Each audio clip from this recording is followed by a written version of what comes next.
حضرت جبریل امین علیہ السلام کی پاور دیکھیں، کہاں سے کہاں پہنچ جاتے ہیں. ان کو طاقت کس نے دی؟ اللہ تعالیٰ نے دی. انبیاء کرام علیہ السلام کو دیکھیں، حضرت عیسیٰ علیہ السلام مردے جلاتے تھے، طاقت کس نے دی؟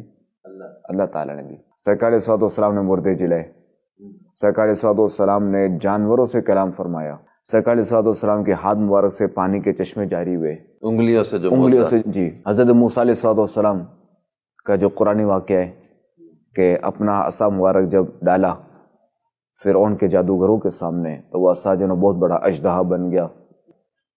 تو یہ معجزات کس نے عطا فرمائے؟ انبیاء کرام علیہ السلام کو اللہ نے عطا فرمائے. تو وہی قدرت کاملہ رکھتا ہے اور جس کو جو چاہے عطا فرما دے.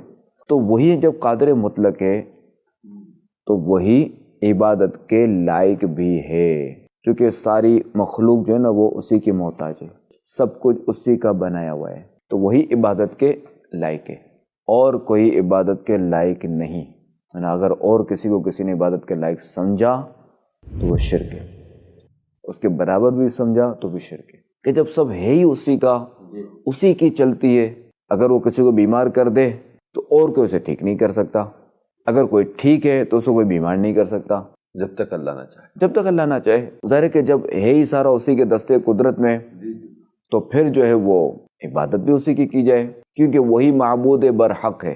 بے شک بے شک. کہ قدرت کاملہ جو ہے نا وہ اسی کے پاس ہے، وہی قدرت کاملہ رکھتا ہے. وہ کسی کا حاجت مند نہیں ہے، جبکہ سب اس کے حاجت مند ہیں. سب اس کے حاجت. وہ خالق ہے، بقیہ سب مخلوق ہے.